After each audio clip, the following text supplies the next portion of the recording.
zotrin Arbër Emini. Zotrin Emini, faleminderit shumë për kohën.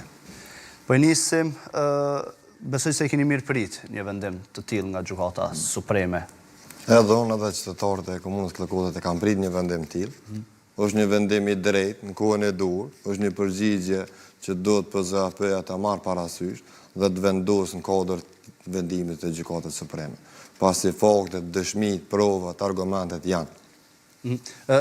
Zotri Emini, ju në ankesën tuaj keni ngritur shqetësime serioze për ndërhyrje në sistemin zgjedhor nga strukturat paralele serbe, apo jo? Gjitha faktet, dëshmit, provat, çka konkretisht keni? Janë që Serbia dhe strukturat ilegale të Serbisë kanë ndërhyrë procesin zgjedhor në komunën e Klëkudët. Çka vrejtë që ditën e parë kanë lëshuar diku mbi 180 vërtetime ilegale me vull të Republikës Serbisë, mbi 180 janë lëshuar nga institucionet ilegale serbe në komunën e Klëkudët, edhe ndoshta edhe nga pasione, të cilat janë përdorur në sistemin zgjedhor në komunën e Klëkudët. Me këto vërtetime, lista serbe i ka shfrytzuar votuesit e vet për me kontrollu votën. Ka kryer votimin me asistencë, gjë që është ndaluar rreptësisht me ligjet e Republikës Kosovës. Asnjë vërtetim nuk është valet. Nuk është i Republikës Kosovës. Gjitha këto, zotri Emini, arritët që të sheni, do thot gjatë, kishit informacione gjatë ditës? Informacionet kanë orë në mëngjes nga komisionarët dhe vëzhguesit që një pjesë e grupacionet ndryshme të listës serbe janë të votu me asistencë me këto vërtetime. Cilat KKZ-ja nuk i ka ndërprej. Në fillim në orët e para të mëngjesit, pastaj organet e drejtësisë janë njoftu, kanë shkuar në vend votim, është ndërprej, por në gjitha vendvotime tjera, qendrat të votimit ka vazhdu kjo proces deri në ora 3. Po i shoh se keni disa letra, çka ka konkretisht në to? Është vërtetime, është një ndër vërtetimet, cilën e kanë shfrytzu lista serbe dhe strukturat e tyre për me votu me asistencë, gjë që është rreptësisht e ndaluar dhe besoj që kjo është ndërhyrje, është sikur me njoft një shtet në brenda shtetit.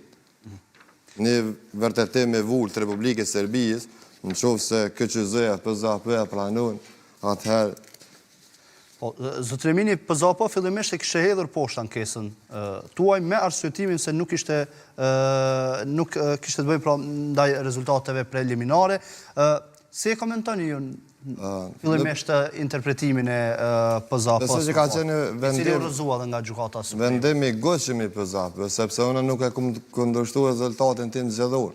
Unë e kam kundërshtuar mënyrën e procesit, që ka shku ditën e zgjedhjes, pa rregullsitë e ndërhyrjet e Serbisë dhe strukturave ilegale. Pra po thoni se ata menduan se kjo vije ndoshta deri diku për shkak të rezultatit që kishin në zgjedhje. Ata kanë menduar ashtu, po. E kanë menduar ashtu, po besoj që kanë pas fakte, dëshmi edhe prova që ka qenë ankesa ime bazuar në lezë dhe ka qenë vetëm ndërhyrja e strukturave ilegale dhe Serbisë në komunën e Klëkudët. Po, më pas edhe u pranua kjo ankesë edhe u rrëzua nga Gjykata Supreme, apo jo?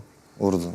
Besoj që tash PZAP-ja do ta merr vendimin e dur, ka dëshmi, ka fakte, ka argumente, janë organet e drejtësisë ligjzbatuese të cilat kanë kryer bastësisje në komunën e Klëkudët edhe në Pasjan, kanë arritur me siguri fakte, dëshmi që kjo vepër, kjo ndërhyrje e Serbisë në komunën e Klëkudët është kryer. Dhe gjitha këto cilat po i thoni, do të thotë aktualisht i posedon edhe Gjykata. Gjitha, i posedon edhe Gjykata, edhe Prokuria Speciale. Mënyrë që të procedohet edhe më tutje.